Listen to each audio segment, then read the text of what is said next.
네, 지난주까지 이제 500여 기적의 역사 관련된 예수 그리스도의 영성에 대해서 우리가 배우고 있습니다.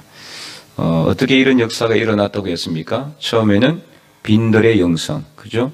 예, 빈들에서 있었기 때문에 아무것도 없는 부족한 그 빈들에 있었기 때문에 하나님 말고는 의지할 데가 없죠. 그렇기 때문에 그 빈들에 서 있을 때 우리가 기적의 역사를 경험하게 된다. 이것을 여러분에게 말씀을 드렸습니다. 기억납니까? 네. 두 번째는 어떤 영성입니까? 먼저 주는, 너희가 먹을 것을 주어라. 제자들은 합리적으로 이 사람들이 마을로 들어가서 빈들이니까 아무것도 없으니까요, 다 사먹게 하도록 하자, 이렇게 제안을 했는데 현실적이고 합리적인 제안이지만은 예수님은 제자들에게 너희가 먹을 것을 주라. 그래서 우리가 아무것도 가지고 있지 않다 할지라도 뭔가 먹을 것을 주고자 하는 그런 심정을 가지게 되면은 뭐가 나온다고요? 오병이어가 발견되게 되어 있습니다. 그러니까 많은 것을 발견하기를 원하지 않아요. 하나님께서 기적을 베푸시는 그 근본 어떤 이 배경은 우리가 뭐 많은 것을 하나님께 드리고 뭔가 재산을 다 팔아서 하나님께 드리기를 원하는 게 아니라 우리가 가지고 있는 것, 그것 가지고 하나님께 드릴 때 하나님께서 놀라운 기적의 역사를 베푸신다고 말씀하셨습니다. 네. 이것도 기억납니까? 점점 소리가 적어지네요. 지난주에 했던 건데 이것도, 그죠? 그래서 첫 번째는 무슨 영성이요? 빈들의 영성. 두 번째는 먼저 주는 영성. 다 마스크를 쓰고 있으니까 이제 외신들이 우리나라를 지금 주목하고 있대요. 우리나라를 왜 주목하고 있느냐? 마스크 벗으라고 그러는데 아무도 마스크를 안 벗는 거예요. 다 외국 사람들은 마스크를 쓰라고 할 때 막 벗으려고 난리를 쳤는데 우리나라 사람들은 마스크 벗으라고 그러는데 안 벗어 아무도. 이게 더 편안한가 봐요. 이게 생활화되게 해가지고 이러다가 이제 정말 이 이비인후과 다 이렇게 난리 납니다. 그러면 이게 진짜 이비인후과가 문을 닫는 곳이 많아졌대요. 감기 환자들이 줄어가지고 하도 마스크를 쓰고 다니니까. 마스크를 쓰고 있으니까 여러분들이 지금 웃고 있는지 썽을 내고 있는지 알 수가 없어요. 예배를 드릴 때는 쌍방 간에 이게 커뮤니케이션이 이루어져야 되는데 여러분과의 어떤 교제가 얼굴만 보고 있으니까 제가 눈만 보고 있으니까 눈만 물뚱물뚱 떠 있고 입은 다 가리고 있잖아요. 빨리 벗어야 되는데 벗으라고 하는데도 지금 안 벗고 있어요. 지금 벗고 있는 분은 딱 두 분, 세 분. 세 분만 이렇게 벗고 있네, 지금. 자, 그래서 이제 첫 번째는 빈들의 영성. 두 번째는 먼저 주고자. 먼저 주는 영성. 그래서 우리가 주고자 할 때, 뭔가 이렇게 발견하게 돼 있어요. 오병이어를 하나님께서는 드리기를 원하신다. 자, 오늘은 세 번째로 감사의 영성입니다. 감사의 영성. 자, 이렇게 해서 이제 18절과 19절에 보니까 18절, 19절 이제 떡 5개와 물고기 2마리를 딱 발견을 했어요. 발견하고 18절 예수님께서 그것을 4개로 가져오라 이렇게 명령하시죠. 그리고 19절 무리를 명하여 잔디 위에 앉히시고 떡 5개와 물고기 2마리를 가지사 하늘을 우러러 뭐 했다고 그랬습니까? 축사하시고. 자, 이 축사라는 단어, 이 축사라는 이 헬라어 단어는요, 이게 우리가 이렇게 무슨 예식을 할 때 무슨 목사님들이 와서 축사하는 그 축사가 아닙니다. 그거는 다른 축사, 그거는 축하의 인사란 뜻으로 축사고, 여기서 말하는 축사는 감사 기도란 뜻이에요. 정확하게 헬라어 원어상으로 정확하게 감사 기도했다 이런 뜻이란 말이에요. 그러니까 예수님께서 어떻게 했다? 감사 기도하셨다. 예수님께서 하나님께 무슨 축가 인사를 했겠습니까? 말이 안 되는 소리죠. 헬라 원어로도 이 축사라는 게 그러니까 사실 어떻게 보면은 잘못 번역된 겁니다. 잘못 번역. 오역이라고 볼 수가 있어요. 여기는 헬라 원어상으로 감사 기도하셨다. 이렇게 분명히 되어 있습니다. 그래서 예수님께서 축사를 하시는데 감사 기도를 하시자 어떤 일이 일어났습니까? 아니, 떡 5개와 물고기 2마리로 몇 명이 먹었습니까? 남자만, 자, 20절 말씀에 다 배불리 먹고 남은 조각을 12바구니에 차게 거두었는데, 자, 몇 명이 먹었습니까? 21절에 먹은 사람은 여자와 어린이 외에 5,000명이나 되었더라. 그러니까 남자만 5,000명. 그러니까 여자하고 어린아이까지 이제 한다 그러면은 얼마 정도 된다고 봅니까? 최소한 15,000명, 그죠? 예, 여자 그다음에 어린이까지 한다 그러면은 최소한 15,000명에서 아니면은 몇 명 정도? 2만 명 이상은 됐을 것 같아요. 그죠? 예. 그 당시 남자들이 많이 따라갔겠어요? 여자들이 많이 따라갔겠어요? 훨씬 여자들이 많이 따라갔죠. 그죠? 여러 번 제가 강조를 했잖아요. 신약, 이게 예수님을 따라다니는 제자들이 남자들만 있었던 게 아니라 오히려 여자들이 더 많았어요. 그리고 예수님께서 십자가에 못 박히실 때도 다 남자 제자들은 다 도망갔지만 여성 제자들은 다 그 십자가 자리, 그 처형장을 다 지켰죠. 그리고 이 예수님의 부활도 가장 먼저 본 사람이 누굽니까? 막달라 마리아, 여성이었어요. 어쨌든 간에 남자만 5,000명인데 줄 잡아 한 2만 명 정도가 먹었다면은 이 어마어마한 양입니다. 어마어마한 양이에요. 근데 오병이어로 물고기 2마리와 떡 5개를 어떻게 이렇게 많은 사람이 먹을 수 있게 됐느냐? 이 기적의 역사가 일어난 거죠. 이거는 인간적인 우리 계산 방식으로는 절대로 이해할 수 없는 거예요. 합리적으로는 이해할 수가 없어요. 그래서 성경을 우리가 지난주에도 제가 말씀드렸지만 오후 예배 때 성경을 갖다가 뭐로 풀면 안 된다? 과학으로 절대 풀면 안 돼요. 왜냐? 성경 안에 과학이 있는데 성경보다 더 작은 과학을 가지고 성경을 풀려고 하면은 그건 당연히 뭐에 부딪히게 되겠습니까? 한계에 부딪힐 수밖에 없어요. 그래서 성경을 절대로 우리가 합리적으로, 수학적으로, 과학적으로 접근하려고 해서는 안 되고 성경을 어떻게 봐야 됩니까? 믿음으로 접근해야 됩니다. 믿음으로.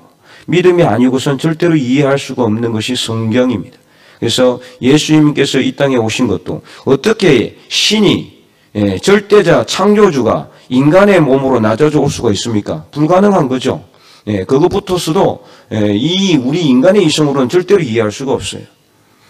그리고 그 창조주 하나님께서 인간의 몸으로 낮아져 오신 분이 예수님이신데 그 예수님께서 십자가에 못 박혀 돌아가시는 것도 이것도 이해할 수가 없는 거죠. 어떻게 신이 인간을 대신해서 죽을 수가 있단 말입니까? 이건 불가능한 거죠. 일어날 수가 없는 일이에요. 이런 모든 일들은 다 뭡니까? 우리가 믿음으로 접근할 수밖에 없는 거예요. 오늘 본문의 이 기적의 역사도 마찬가지입니다. 오병이어의 기적은 우리가 오직 믿음으로만. 어떤 것을 믿었을까요? 예수 그리스도께서 하나님의 능력을 믿는. 그래서 오늘 우리도 마찬가지예요. 우리도 예수 그리스도 안에서 하나님의 능력을 믿을 때 우리 인간의 머리로는 절대로 이해할 수 없는 기적의 역사가 일어나게 된다는 것을 분명히 믿고 확신하시기 바랍니다.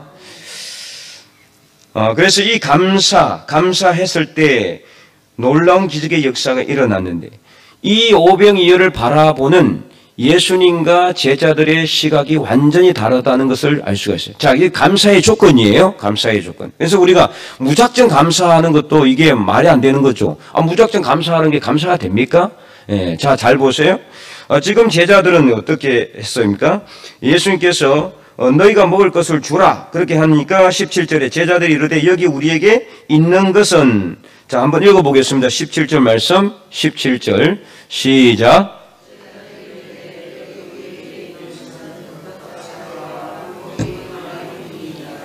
네, 지금 제자입니다. 이거 가지고 도대체 뭘 할 수가 있겠습니까? 이 말이에요.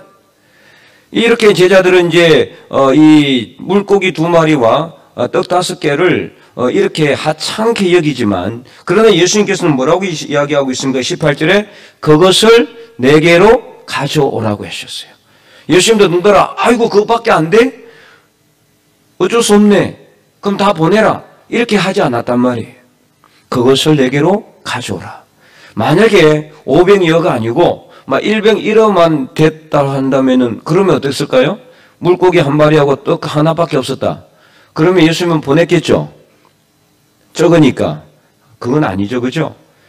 7병이어가 있다고 마찬가지예요. 나중에 또 7병이어의 기적의 역사가 일어나잖아요. 남자만 3,000명이 먹고 이런 역사가 일어나게 되는 원인이 뭐냐? 바로 어떤 것을 바라보는 관점입니다. 그것을 감사함으로 바라볼 수 있느냐? 아니면은 그것을 늘 불평과 원망으로 바라보느냐? 이것에 대해서 관점이 다르다는 거예요. 만약에 여기서 오병이어를 찾지 못했고 만약에 뭐 엄청난 양의 음식을 찾았다고 해서 제자들이 과연 그러면은 아이고 감사합니다라고 했을까요? 그렇지 않을 수도 있어요.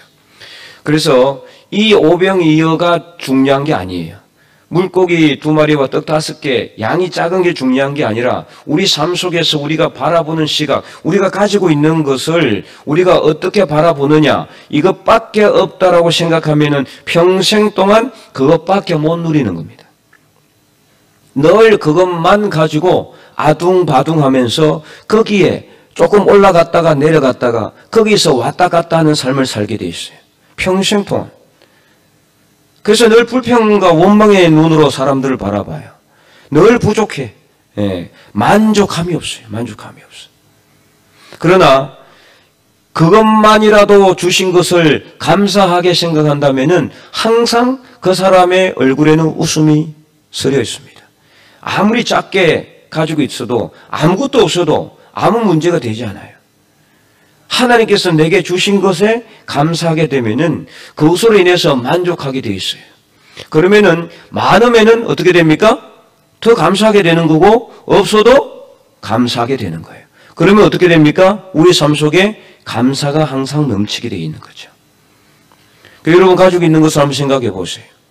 여러분 지금까지 가지고 누리고 오는 것을 한번 곰곰하게 생각해 보세요. 여러분의 삶의 그 평생 동안 누리고 왔던 것들 과연 정말 그것밖에 없습니까? 아니면은 이것까지라도 있습니까? 이게 바로 오늘 본문에서 제자들과 예수님이 오병이어를 바라보는 관점의 차이입니다. 제자들은 이것밖에 없습니다. 이것 가지고 도대체 뭘 할 수가 있습니까? 라고 했지만 그러나 예수님은 그것까지라도 그것만이라도 가져와라. 그것이라도 하나님께 드리자. 그랬을 때 하나님께서 그것을 받으시고 놀라운 기적의 역사를 베푸셨다는 것. 이것이 바로 오늘 우리가 예수님을 통해서 배울 수 있는 감사의 영성의 핵심입니다. 여러분의 삶의 자리에서 여러분이 가지고 있는 것, 오병이어밖에 없다 할지라도 혹은 더 많이 가지고 있다 할지라도 더 많이 가지고 있으면 어떻게 됩니까? 더 많이 하나님께 감사하면 되는 거죠. 더 적게 가지고 있으면 어떻습니까? 그것만이라도 하나님께 감사하면 되는 거예요. 이거라도 주신 것을 감사하게 생각해야지 맨날 이것밖에 없노, 이것밖에 안 된다, 이건 뿐이라고 이렇게 생각한다면은 늘 우리는 부족함만 느끼게 되는 거예요. 야, 이것밖에 안 되나? 이런 생각. 내 인생은 이것밖에 안 되나? 이런 생각. 늘 자신의 삶을 탓하고 누구한테 원망을 하고 불평을 하고 그래서 늘 삶이 기쁨이 없고 만족함이 없고 감사가 없는 거예요. 하지만 내가 지금 누리고 있는 것으로 인해서 하나님께 감사하면은요, 늘 우리 삶 속에 기쁨이 넘치게 되는 줄로 믿으시기 바랍니다. 그럴 때 어떤 역사가 일어나느냐? 그게 바로 감사의 조건이고 그것을 통해서 하나님께서 또 다른 감사의 제목을 주시는 거예요. 그래서 역사가 일어나는 거예요. 기적이 일어나는 겁니다. 안 될 일이 일어나게 되고 불가능한 것이 가능하게 되고 놀라운 역사가 일어나게 되는 것. 우리가 생각하지도 못했던 상상하지도 못했던 놀라운 일들이 여러분의 삶 속에서 일어나게 될 줄로 분명히 믿고 확신하시기 바랍니다. 그래서 예수님께서 오병이어라도 갖고 있는 것을 지금 있는 것에 대해서 하늘을 우러러 감사하기도 하셨을 때 놀라운 기적의 역사가 일어난 것처럼 올 한 해 저와 여러분의 삶의 자리 위에 오병이어라도 주신 하나님께 감사함으로 하나님께 간절히 기도하며 기쁜 마음으로 신앙생활을 해나갈 때 하나님께서 여러분의 삶의 자리 위에 길을 열어주시고 빛을 비춰주시고 하늘의 놀라운 보물창고를 열어주셔서 여러분의 삶 속에 쌓을 곳이 없도록 부어주실 줄로 믿고 확신하시기 바랍니다. 그래서 여러분의 삶의 손으로 여러분이 손으로 하는 모든 일에 하나님께서 복을 더하여 주시고 때를 따라 하나님께서 비를 내려주시고 많은 민족에게 많은 사람에게 꾸어줄지언정 꾸지 않게 되고 머리가 되고 위에만 있는 역사가 여러분의 삶 속에 일어날 수 있기를 주님의 이름으로 간절히 축원드립니다.